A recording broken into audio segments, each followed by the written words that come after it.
Welcome to this week's Treasury Career Corner podcast, where I interview Treasury professionals about their Treasury careers. Each and every week, I'll talk to treasurers about how they build their careers, where they are now, where they see both themselves and the Treasury profession going to next.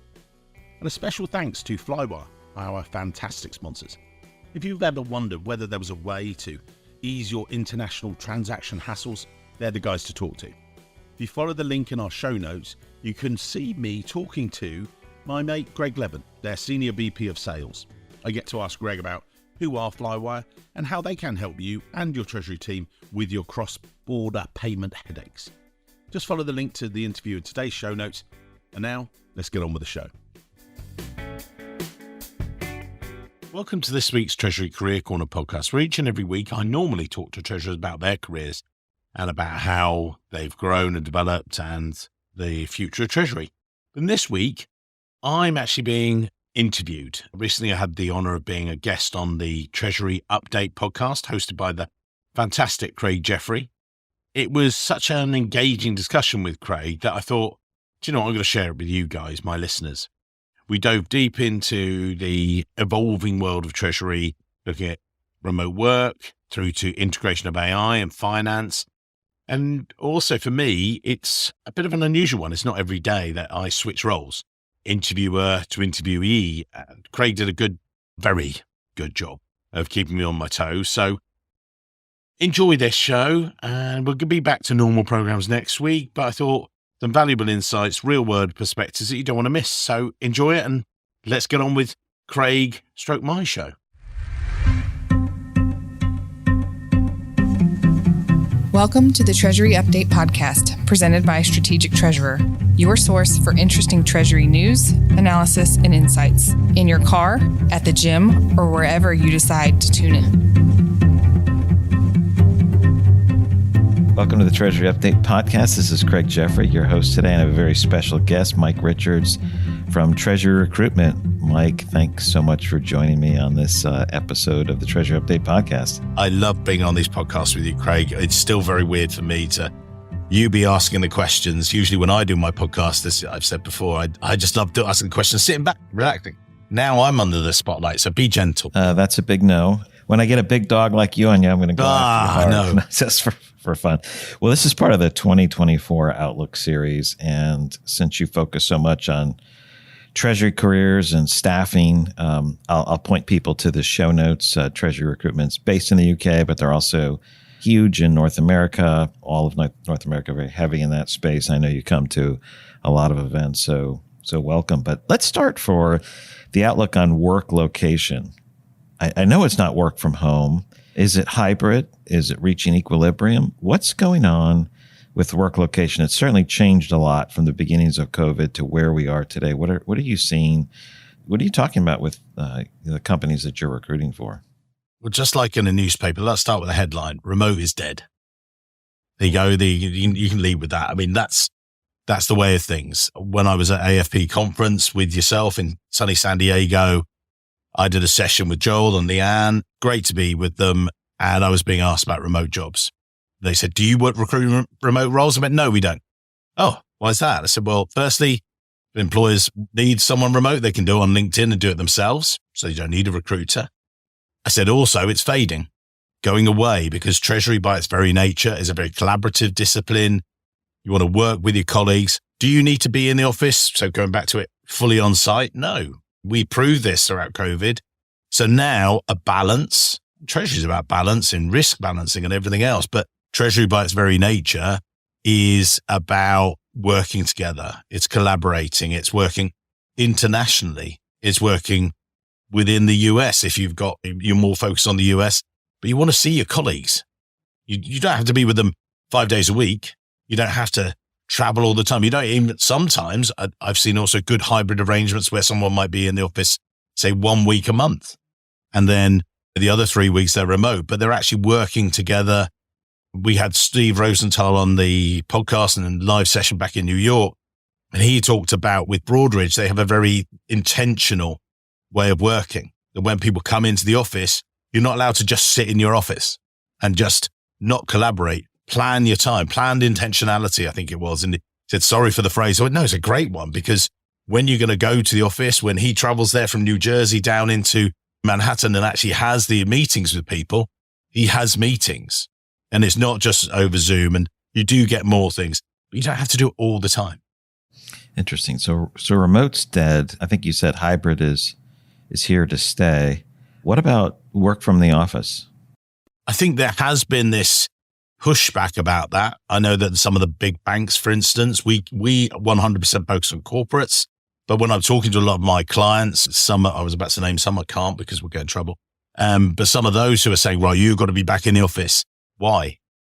What's the reason behind it? Oh, because we've got these big offices. We pay for them. Okay, that's your choice, not the staff's choice. And in actual fact, it's becoming a point of difference when some of the banks, financial institutions, and then also into the corporate space, if you're saying you don't have to be here 5 days a week, but then if you're saying, well, we're happy-ish with 4, yeah, that's still not the right message, is it? It's like, well, really, we'd like you here 5 days. I think, again, when I've talked to some of my clients, there are some of them that are saying with their teams, some of their teams still want to come in 4 or 5 days a week because it works for them. They're like happy with it. That's great. But they're also happy, just as happy with the team member that comes in 2 days that week, does see them and things like that. So I think the fully on-site, is broken. You don't need that. I just think unless there's a specific reason, and there might be times in a corporate treasury team where you do need to be fully on-site for a week, big project, we're all hands on deck, but then the following week, actually, you don't need to be here next week. You can work from home next week. We did it throughout COVID. We proved it. Yeah. Now, you had mentioned LinkedIn on recruiting side. I know when we chatted last week, you talked about, what kind of roles are recruiting there versus using recruiters. Any nuances that you're seeing or any changes that are coming up on the pure recruiter versus I'll call them the job boards? Well, let's look at LinkedIn. It's obviously the biggest job board per se. I've recently been working on a campaign in Chicago, and it's ongoing and everything else. Been retained to recruit for a client there. Really great role, but they've been using LinkedIn. And I was like, right, so how's that gone for you? And they went, well, we're talking to you, aren't we? I was like, yeah, exactly. So something's gone wrong. And I was like, okay. And we talked about a number of the people that applied for the role. And the way that I phrased it is you can get a lot of good candidates from there, but you're not getting the candidate that wants to work for you. They're leaving an unhappy home, i.e. where they're in their current role, there's a reason that's pushing them out, not necessarily attracting them to come and join you. That's what LinkedIn gives you. It's a massive pool of potential talent, but is that necessarily right for yourself? Not necessarily. You're talking to people that are wanting an exit path from a company, not necessarily wanting to come and make a next career step with you. Yeah, you don't necessarily want someone running from, but more someone running to. I like the way you said that. On the physical event side, we went from COVID where everything went virtual. 2023 to me seemed like so many corporate practitioners and tech firms and banks went to the physical event. They just really, really concentrated there. Is that what you're seeing? And do you see that balancing out more as we go forward? I've got some thoughts on that too across the board, but what are you suggesting here? Well, I definitely want to hear your thoughts about it in a moment. That'd be cool. But you asked me, so I'll answer first. You said about how much I specifically focus on the US, as you very kindly put earlier. Now, my colleague, another great Craig, he focuses more on the UK. Katie focuses more on Europe. Let's give you an example there. So between Katie and I, we're going to be doing 3, maybe 4 events in Europe next year or this year. Craig will be doing 3/4 in London and surrounds. I'm going to be in the US 12 to 14 times. And if that doesn't prove that at live events, not just coming over, we're running 2 events in March at Times Square, where we're going to be talking to some amazing treasurers, Dana Laidhold from NASDAQ. We've got Chris Kokan from Endeavor, great treasurers. And treasurers want to be back in the room. We ran our Treasury Career Corner live in London a year and a half ago, and we had 100 people sign up, 85 showed up. A year later, when people started to know about it and see this event, we had 150 say yes. And it was a wet, cold night in November and the horrible trains and everything else. 130 people showed up in the room. And it's only growing. People want to be back and seeing their colleagues, actually meeting, talking Treasury, getting in discussion with their peer group. What are you doing with your TMS? What are you doing with rates? Also now Treasury by its very nature is showing its value once again with inflation, and actually people are going, yeah, cash isn't free anymore. So we're proving why we're here, why we're employed. I mean, what are your thoughts, Craig? You said about live events. Yeah. One of the things that we've seen, because we do a lot of live events and we do a lot of virtual events, and virtual events and activities skyrocketed with COVID. That was the only option. 2023 seemed to be, certainly from the fintech vendor side, more focused on almost, I wouldn't say exclusively focused, but some exclusively focused on physical events.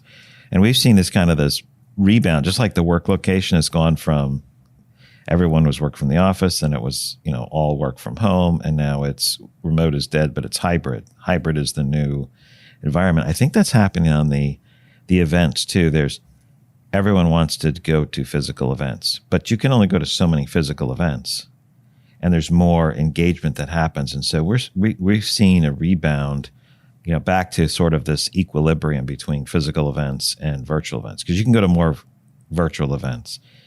You may not have as much dialogue depending on the type of virtual event. Like a webinar is, one-sided communication for the most part.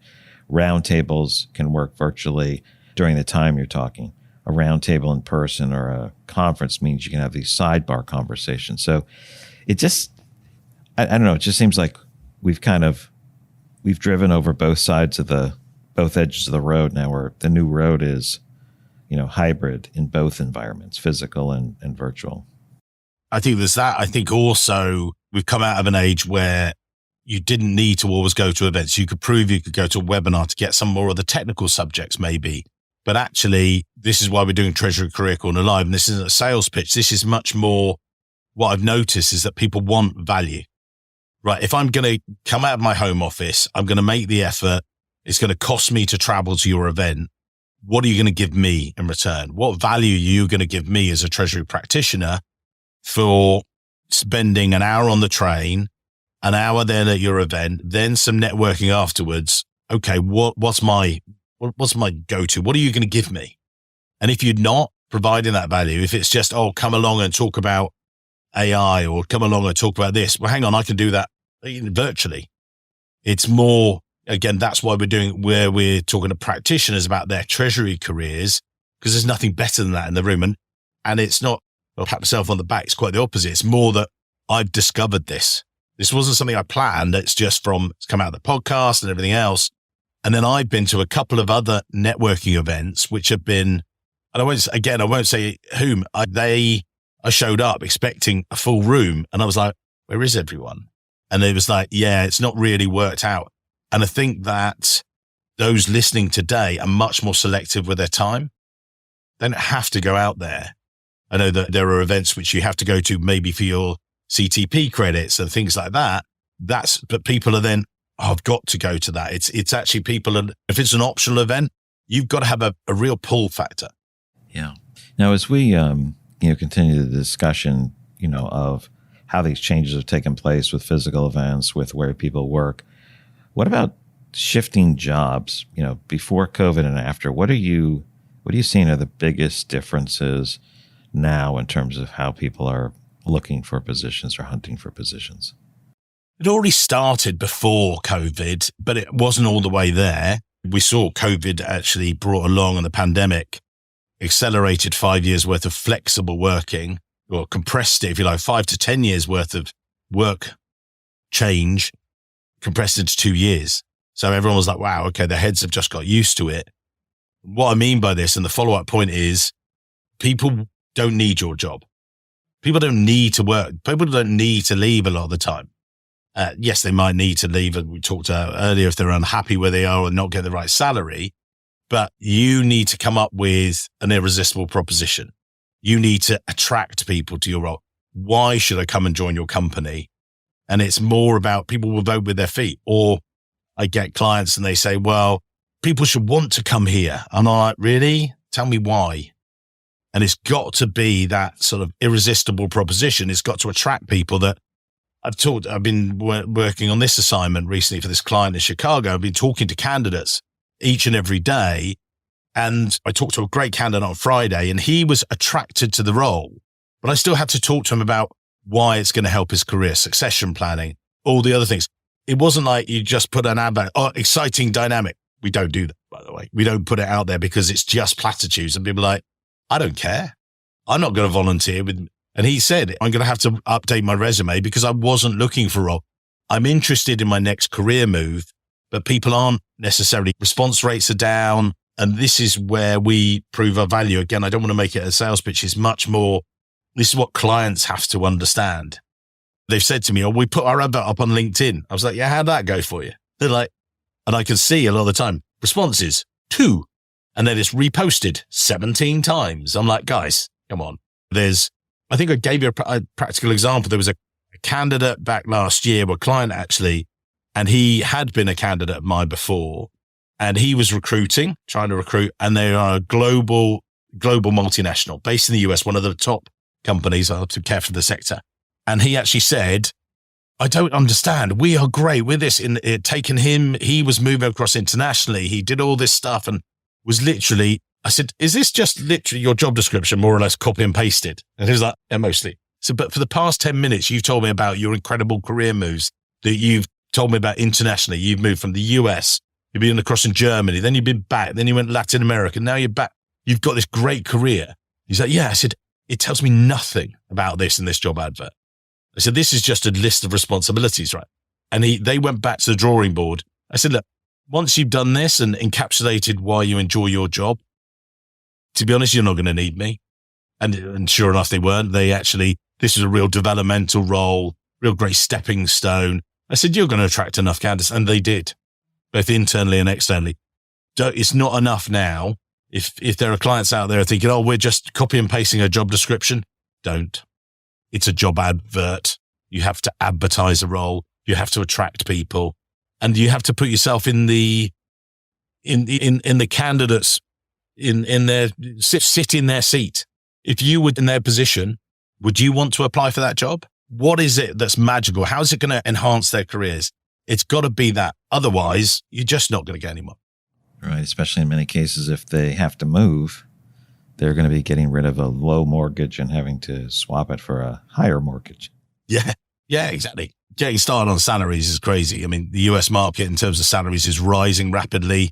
We're doing our latest global salary survey. We're just crunching the numbers now. And I've just seen these good rises, but are they above the cost of inflation? Are they above the cost of living? Sometimes they're not. They're just keeping pace. People are looking far more at that.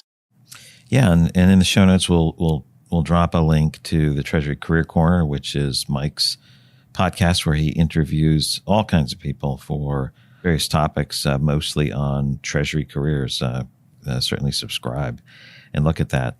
Mike, as we shift over to our last topic, is really discussing artificial intelligence. This is more people are talking about it. We just completed some research on artificial intelligence and generative AI. As you're doing recruiting, are you having more conversations about AI? What are they like? Is this are people looking for those that are aware of it, learning about it, have skills in it? How are your partners looking at artificial intelligence in finance and treasury in particular? Best work. Yes, all of the above. There you go. And that's it. Bye. Thanks. No, thanks for joining. Joking aside, that's it. It's like some clients are looking for, if it's a particularly systems focused role, of course, they're going to be looking for system skills. And part of that is the new tools that are coming to bear, data tools, AI, analytics, and everything else. Am I getting people that are saying they want someone that's a data guru in Treasury? No. Is it nice to have? Yes, definitely. Is it great if someone studied Python? Yeah, great. Do they need crows? Do they need all the different things with it? Yeah, those are great things to have. Do they have VBA? Yeah, if it's a technical role. But am I getting people saying, right, my deputy treasurer needs to be that, unless they are going to be in charge of a massive systems project and that's going to be their go-to thing? No, not necessarily. What I do get more and more requests for is, and I see treasurers being much more system savvy, much more data savvy, if you like. They're translators. They will be able to, as they have been for many years, they will be the middleman. So a CFO, again, when we talk on the podcast a lot of the weeks, I've seen that we've done it for 5.5 years, and it was something that was happening, again, pre-COVID and things like that. I've seen more and more CFOs asking their treasurers to be their route man, if you like, or woman, their route person, their tracker, their guide. Say, look, can you go out, a few years ago it was blockchain. Can you look at blockchain? Is that right for us? Crypto? Do we need to stock this? And now it's moved AI. How do we do this? And I am seeing it coming more in AI cash forecasting tools, AI being used in different areas and it's rapidly developing. And I think we spoke in our pre-podcast, one of my clients, they've got their own AI for their company. It's completely ring-fenced. There are no public sort of linkages, if you like, but they're using it in a way. Their IT guys have got it so that he was looking the other day as a treasurer about something quite technical. He's in insurance and things. He literally just, I'll use this AI bot that probably would have taken him 2 or 3 days of reaching out to people, phone calls. And he put in this request and data and understanding and blah, blah, blah. And it gave him lots of the answers. And then 2 or 3 other people he should talk to internally, and actually gave him some of the technical information he needed. So instead of having 2 or 3 days research, it was 5 minutes on that. He went to the right person. They gave him the right information. It was the speed of response that he was able to go to his boss, the CFO, and a day later and go, oh, here's the paper, by the way. He was like, hang on, no, that was next week. He said, yeah, I've got it. Have you got any comments? He was like, well, yeah, wow. How did you do this? He said, I didn't do it that quick. He said, our bot helped us. That's it. My army did it. My bot army did it. Yeah, my army of bots. But he was very, and I think that's one of the things we talk about, dangers of it and things like that. They're very heavily ring fenced. And I was like talking to him, we're going to talk about it. I'm going to see him soon as well, because I'd love to know about it. That makes sense. The idea of, protecting data, you don't push it out into the public versions of that where it learns off of your internal data, right? There's all kinds of issues. But if you have it inside and it's learning on your corporate data and it's kept within your walls, that's perfect because it has that power. I liked your description. I don't think you didn't call them guides. Maybe you said guides. Guides, yeah. The guys like the root guys, like sort of the trackers and that's what I've seen. And it was happening before AI. It was happening before data. It was 10, 15 years ago. I've been in treasury recruitment 25 plus years. And the thing was, I had a number of CFOs. Again, we talked about this, where a CFO said, again, I was speaking for JP Morgan at a session they had before Christmas. And I was being asked, is the role of a treasurer changing? And I said, well, what do you mean by this? And they said, well, our CFO is asking for different things. And I went, do you know what? It depends. Oh, right, great. Yeah, nice, definitive answer. But no, it depended on, I had one of my treasurers there who wasn't luckily at the session, but one of my treasurers recently, he's just started to look for a new role. Why? Previous CFOs left. Previous CFO saw him as a treasury, as the visionary. He said, look, can you check this technology? Can you do this for me? Can you really be my filter to all of those things? And he's like, yeah, brilliant. No problem at all. New CFOs come in. They see the role. They said, oh, my previous treasurer worked for me. Yeah. They managed the cash and looked after all that, right? So, okay, that's where I see your role. I'd really like you to do that. And he's like, okay, no problem at all. Mike, here's my resume. It depends on what the CFO and and also can be the company and the stage of development of the company. There's a lot more issues.